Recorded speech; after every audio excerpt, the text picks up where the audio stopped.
back here, mutt! All werewolves in Adrelon are property of the Empress! Get back here!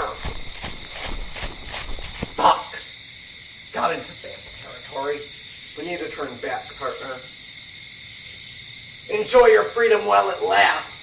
We'll get you!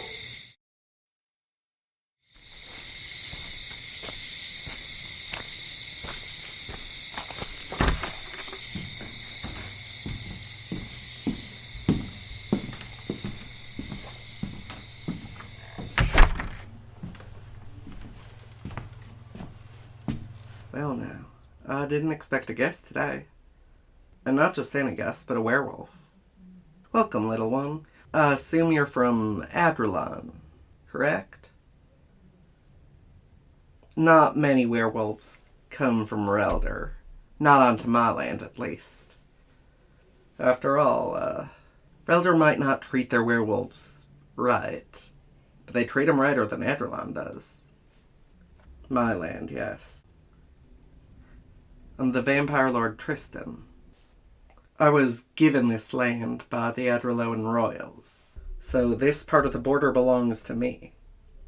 They may hate the undead, but they're not stupid enough to cross a vampire. They keep me happy, I keep watch over their border. They let me keep a few pets. I kill anyone else that tries to get through. It's not ideal, but the alternatives probably stick to the heart. And by pets I do mean werewolves. Not that I see your kind as pets, but the general opinion in Adrelon is that you're more animal than human, and if they misinterpret my bond with the werewolves I protect, so be it. I don't need them to understand it. You don't have to stay, of course. I won't keep you here if you don't wanna. But Relder ain't exactly nice to werewolves still. I know I said they're better than Adrelon, but you're not allowed to be citizens there. Like I said, I won't force you to stay, but I would hate to learn that you got yourself caught up in something truly dire. You may have escaped the worst of it, but there are plenty of other dangers. And you won't be the only werewolf living with me, if that makes you feel more comfortable. Their names are Scout, Scraps, Rosie, Doc, and Trouble. They call themselves the Faulkner Pack. They named themselves after the werewolf that gave his life to get them out of Adrelon. Say, how long have you been a werewolf for anyway? Can't have been long, given your circumstances. Such a short amount of time. You have my deepest sympathy. I still remember when I was first turned into a vampire. I still remember the day I was turned into a vampire. Like it was yesterday. The inevitability of becoming something new. The pain of my loved ones refusing to be around me. The worst of all. And worst of all, having no one to ask about the changes I was undergoing. My sire fled instead of taking me under his wing. We're kindred spirits, then. No, the Faulkner Pack doesn't have that in common with us. Scout and Scraps were turned by request. Rosie and Doc were turned by accident, but they were taken in immediately, and Trouble was born a werewolf. But me, I had to discover the extent of my powers on my own.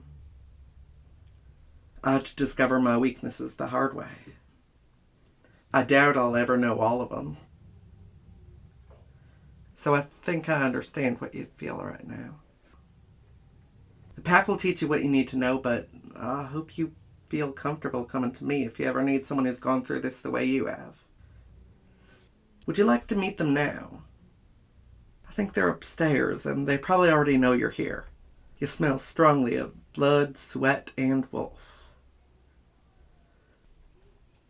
Of course you can take a bath first. I can get you some river water, but I recommend waiting for me to purify it. I'm rather skilled with arcane temperature shifting, if I do say so myself. I'll get right on it. Good evening. I'm afraid I couldn't convince the pack to give you some space. They were all so eager to meet you. I hope they didn't overwhelm you. We call those two scraps in trouble for good reason. Well, at least they didn't hurt you. You all right with the name they gave you? You all right with the name they gave you? A name like Junior seems like it'd be pretty hit or miss. Well, it's because you're a new werewolf. Your life as a wolf has just begun, so, Junior. Are you hungry, Junior? I keep the pack's leftovers cold to preserve it, but I can heat some if you'd like. I can even cook the meat for you. I don't know if it takes time for a werewolf to adjust to eating their meals raw or not. No, it's no trouble at all. It's actually a little nostalgic. Getting to cook for someone. Before I was turned, I would cook for my husband every night. Come along and we'll get started on readying your meal. Good boy. That slipped out. I didn't mean to patronize you. Are you sure it doesn't bother you? You're avoiding eye contact. Oh, I think I get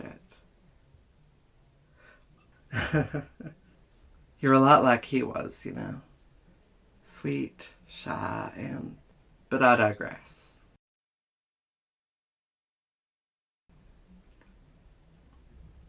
How was the meal? Really? Just good? The speed with which you devoured that steak was impressive. No, I don't need to eat at the moment. I fed a few nights ago. Do you really want the answer to that? Do you really want to know what my meals consist of? Do you really want to know who they consist of? I didn't think so. Not like it takes much guesswork to figure out where I get my meals. But let's speak of something else. You're not in any pain, are you? Doc has told me that being turned into a werewolf can leave you pretty sore for a few months.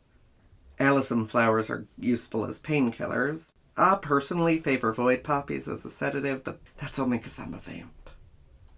Trouble once tried some and could scarcely be bothered to get up and eat for a whole week. Crushed ember root is potent enough to help a werewolf rest, but not so strong that it'll rob you of your senses for more than just one night. But not so strong that it'll rob you of your senses for more than a single night. And some blue grey mint can help dull the spiciness of the ember root. It seems I've gotten a bit distracted talking about herbs. I've come to find the topic rather fascinating in the years since my turning. No, actually. When I was human, I never had the opportunity to go foraging. I was not allowed to go out very often. My husband was very protective. But that's a topic I'd rather leave alone for now. It's pretty personal. And not exactly a pleasant topic. Oh, that's a cute little Leon. You must be exhausted, huh? I'll show you to your room, alright? Come along then, Junior. Hi, Ginger Neutral here. Thanks for listening to my audio.